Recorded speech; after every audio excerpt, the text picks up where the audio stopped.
We did it. We finally made it. Washington Commanders, the last of the 32 teams. We've gone over all of them. It's a long journey. Like you said, we've mentioned it. We start recording in late June, and here we are, late August, doing the last one, August 25th. Keep that in mind. This is recorded on August 25th. So you're watching this, I think, on the 30th. If something happens with the Commanders, like trading for Brandon Ayuk, we're not going to be talking about that. So I think they also are playing their last preseason game today. So if there's a major injury there too, I don't know if the starters are going to be out or whatever, but if there's a major injury, keep that in mind. But we did it. We're here. What's nice about these videos is you can kind of watch them at any time during the off season. So a lot of times we get, people watching them a month after we post them and stuff. So Lions, surprisingly, or maybe not, Lions are the number one most watched team. Lions fans are passionate and excited about their team, as you can tell. But anyways, we're talking about the Commanders. New coach, new quarterback. Cliff Kingsbury is the offensive coordinator. I heard someone call him Cliff Screensbury because he just throws a bunch of screens. I think they have 19 screen passes in their 2 preseason games, and the next closest is like 10. So expect a lot of screens to come.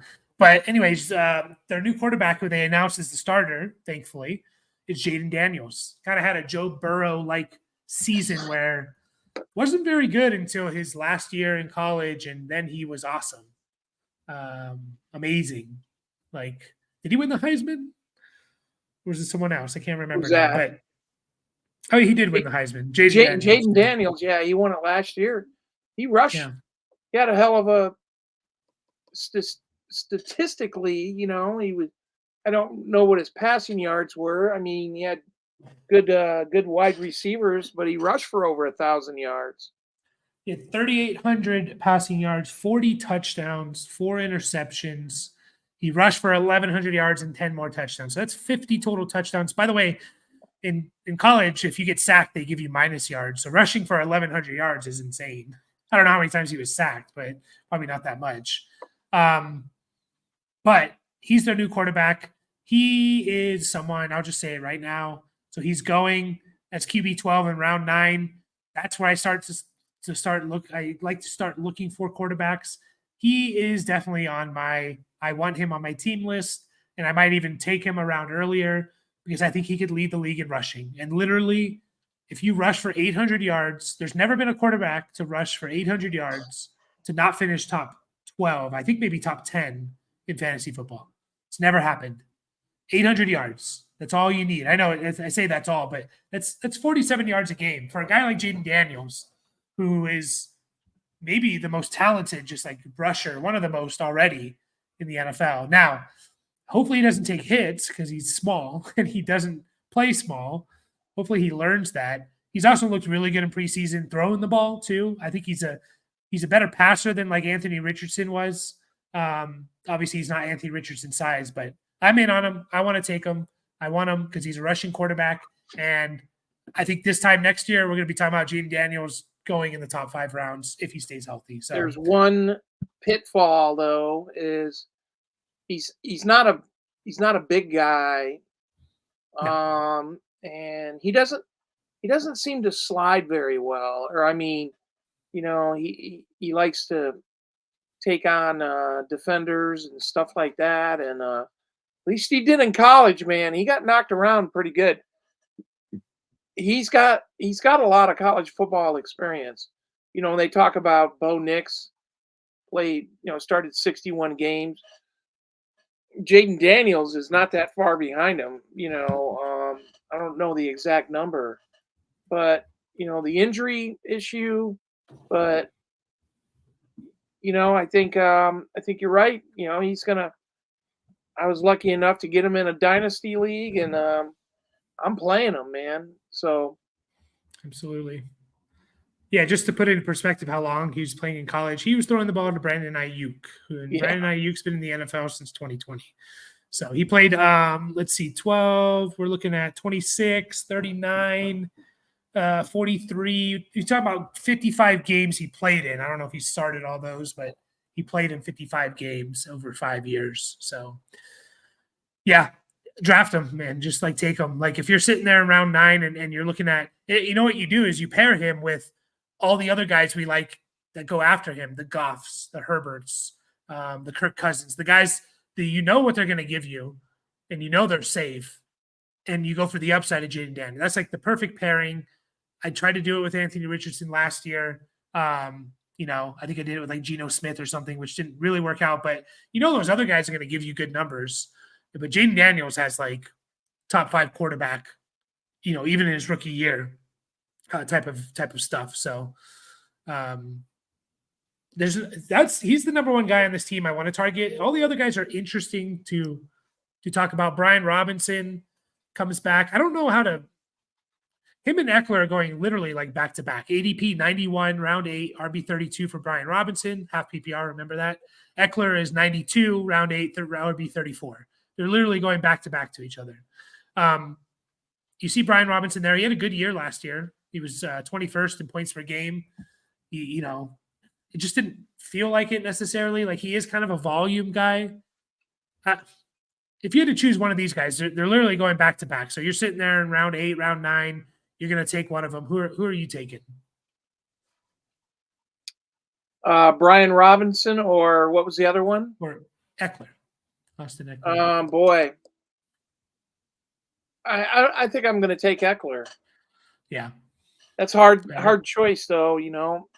Just don't know what kind of volume he's going to get, but. No. I kind of like Eckler this year. We'll focus on Brian Robinson real quick, but my worry about him is that he's just kind of those between the 20s type of player. He's not going to be around the goal line. I know we automatically assume, bigger back, he's going to be in the goal line. Austin Eckler scored like 40 touchdowns over a 2-year span. The dude knows how to score in the red zone. Like he was just kind of automatic there for when he was at his peak.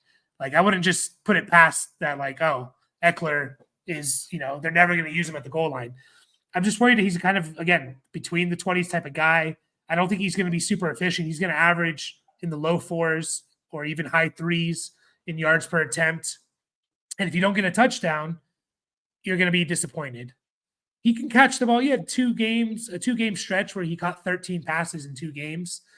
But I just don't know if they're going to use him that way. I think that's Eckler's job. That's my worry about him. I'm probably going to pass on Brian Robinson, fully acknowledging that he may be a lot better than what I'm saying right now. Like he may be the guy. So, but new coaching staff, I don't know. We talked about all those screens that Cliff Screensberry likes to throw. You think they're going to go Brian Robinson or Austin Eckler? A lot of them, probably Eckler. So, Cliff Kingsbury is kind of a. I don't know how he keeps getting a job. I don't know either, man. He sucked at. I think he was either Texas Tech or TCU, one of those.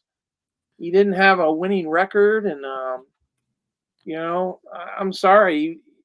They said his play calling in Arizona when he was with Kyler Murray wasn't really good. So it's like, I don't understand this, but no. Well, guess who he had a losing record with at Texas Tech? Patrick Mahomes. Yeah, like I know. He literally could not win with Patrick Mahomes.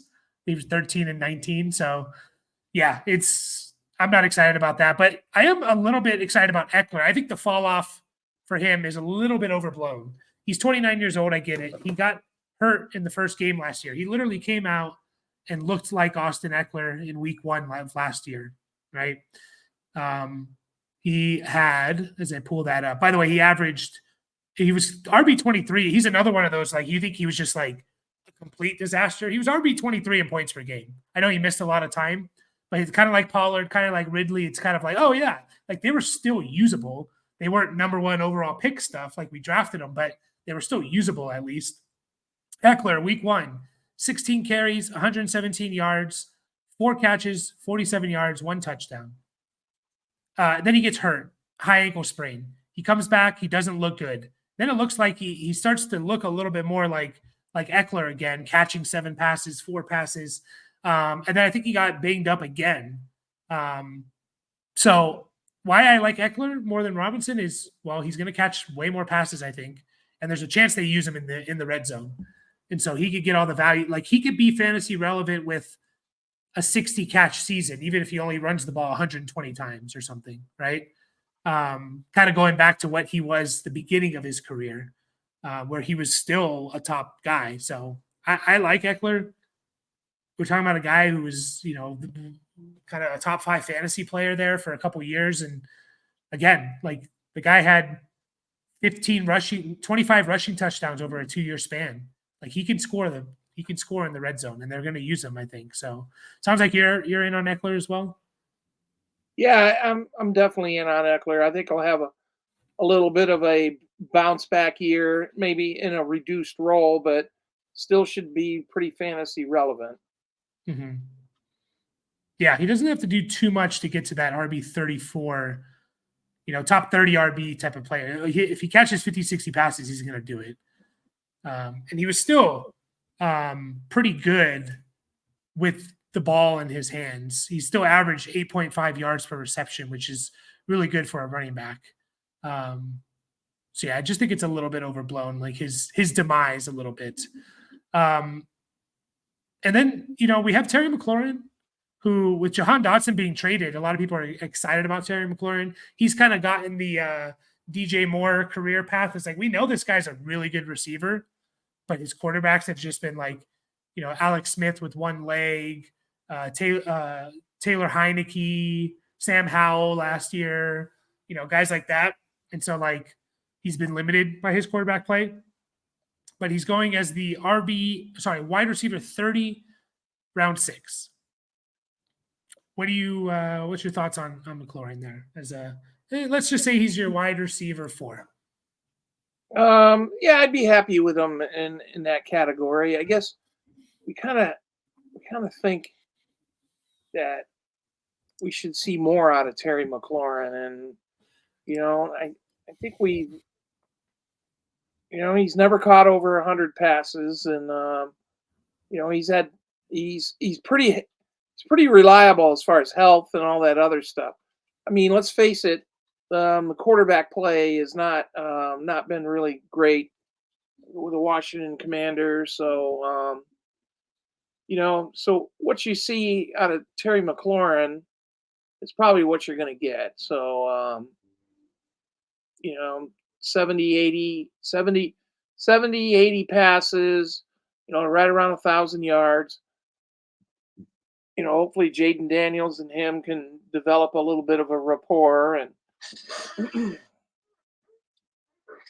Yeah. I mean, if Jayden Daniels is going to be good and this offense is going to be good, Terry McLaurin is going to be the number one recipient of that. So I'm fine with him here. Again, I think I am more excited with the Jahan Dotson trade, because it's like you kind of look around and it's like, okay, like who are they going to be throwing the ball to? Like you have Eckler out of the backfield. Okay. Dotson's gone now. We talked to, Luke McCaffrey's a name we're going to bring up, but he's a rookie. Sounds like they're going to use Diami Brown on the outside, who's kind of just like he's a field stretcher type of player. They have Jamison Crowder, Byron Pringle, Martavis Bryant, who didn't play for 5 years, is on this team. Olamide Zaccheaus, who might play in the slot over McCaffrey because that's his role. A 30-plus-year-old Zach Ertz, a rookie Benson. You start to look around and like, well, like who's going to take that much away from McLaurin? So I think I'm kind of in on McLaurin now that Dotson's gone. If you can get him in round 6 here.